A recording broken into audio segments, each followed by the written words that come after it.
драги зрители! Днес ще ви потопа в море от звезден блясък.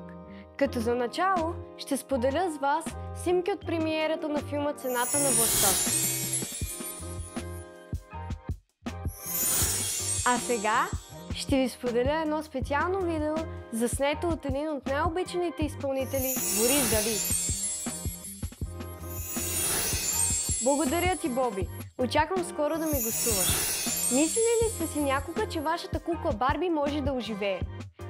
Нека пробваме тук и само тук да превърнем тази прекрасна кукла Барби в истинско момиче.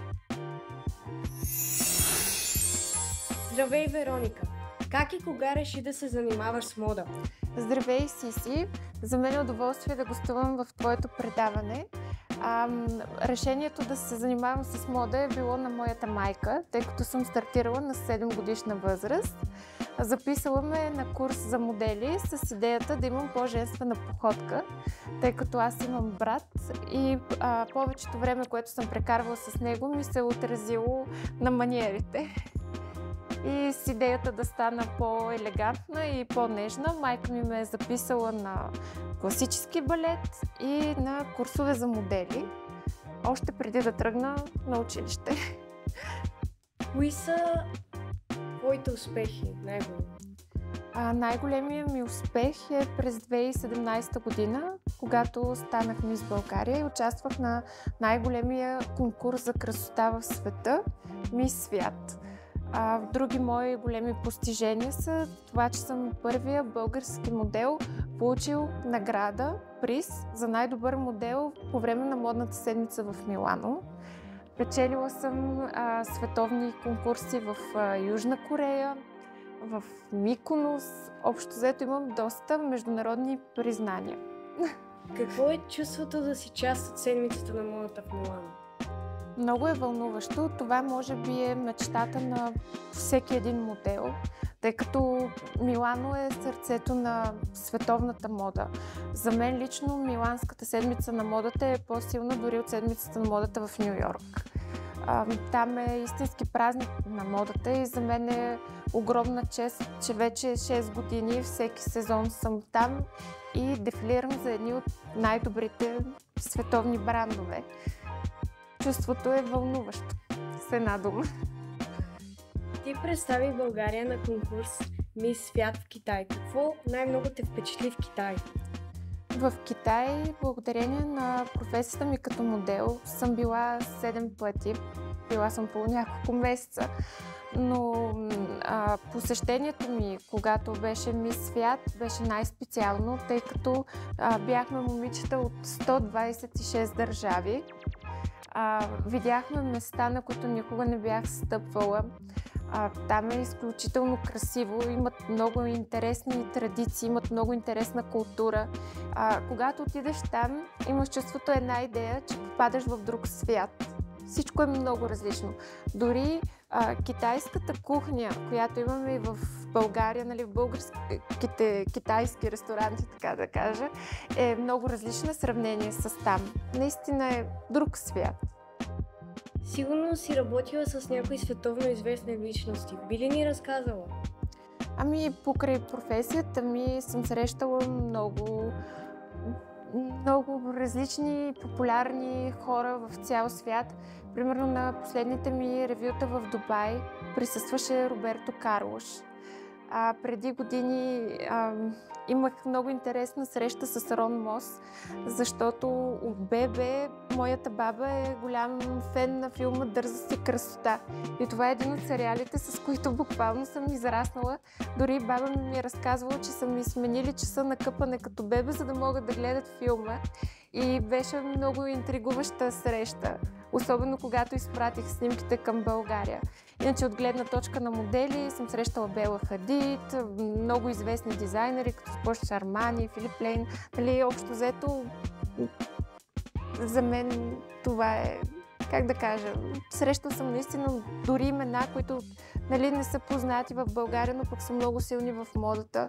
Съм работила рамо до рамо. Много е интересна тази професия, защото ти дава възможност да опознаеш много хора от тези среди, за които толкова много се шуми от една друга гледна точка. А ще ми разкажеш ли нещо за Южна Корея, защото аз много искам да отида там. Личи си по вузата ми. Да, страхотно.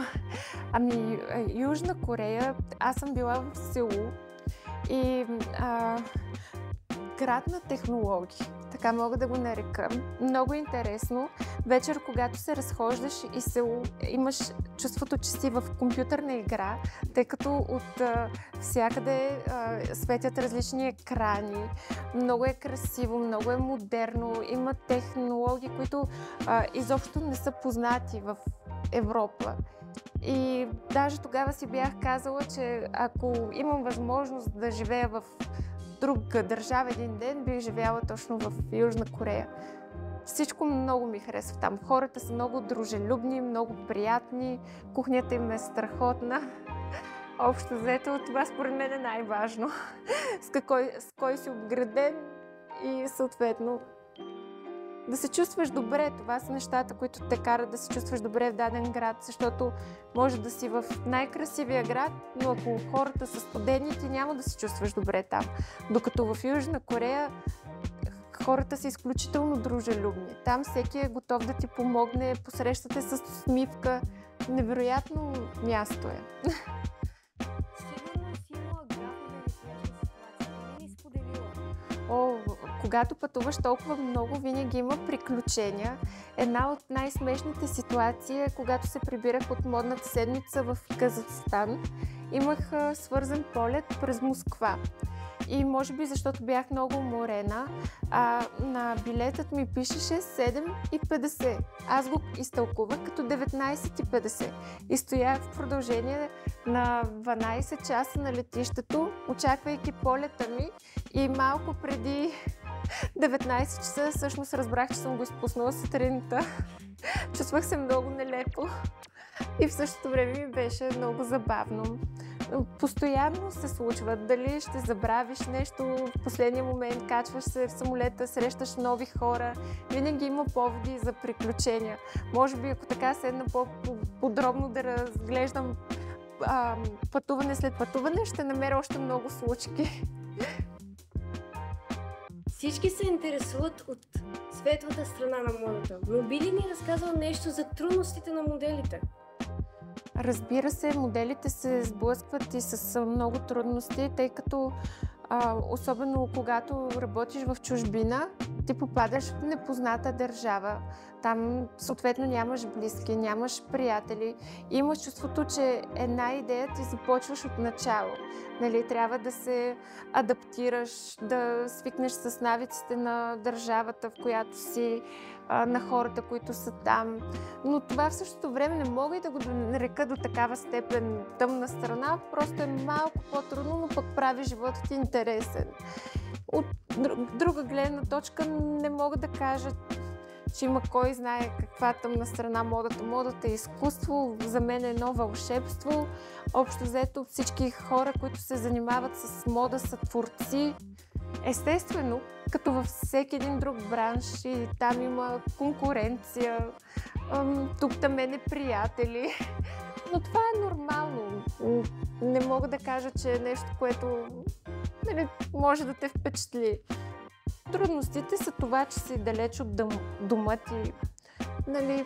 От такава гледна точка много често си разделен с семейството ти, трябва да оцеляваш, защото в чужбина има много работа, много кастинги, но има и много модели. Понякога се явяват 40-50 модела и те избират само 2.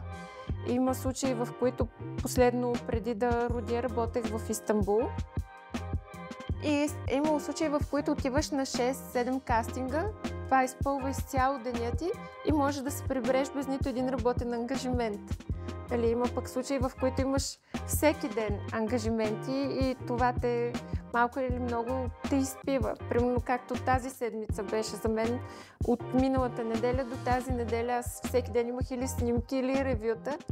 И в един момент просто се чувстваш уморен. Може би това е единственото, което мога да нарека като по-тъмна страна. Иначе друго не мога да се оплача от нищо.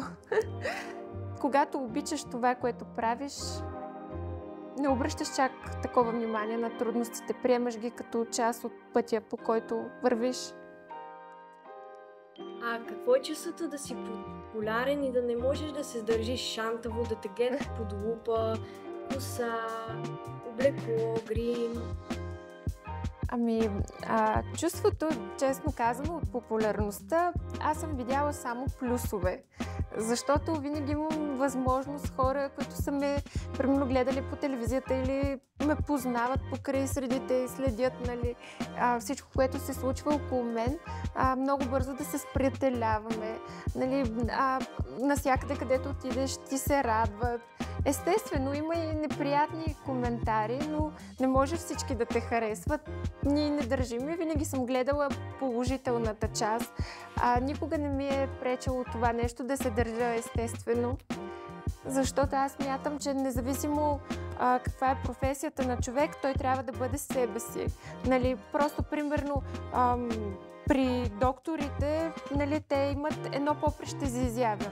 Примерно в случая моделите, ние сме обвързани с популярност, но това не трябва да пречи да бъдем себе си. Когато аз, например, съм с децата ми, аз се забавлявам заедно с тях, танцуваме, пееме и изобщо не ме притеснява какво ще кажат хората. Така че винаги има възможност човек да се държи шантаво, когато се чувства добре, независимо дали е популярен или не. Даже когато си популярен, някакси хората повече те харесват. Чувстват те по-близо до тях, когато видят, че ти се държиш естествено. Какъв съвет ще дадеш на момичетата за облеклото, гримът, прическите? Моя съвет е да се стараят да изглеждат максимално естествено. Всеки един от нас е създаден като своята най-добра версия. И ние трябва да подчертаваме собствената си красота. Това ще, как да кажа, ще имаш една самостоятелна личност.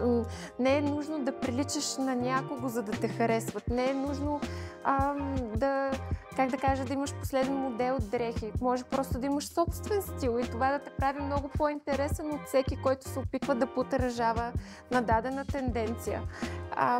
Много е важно да изградиш себе си като самостоятелна личност.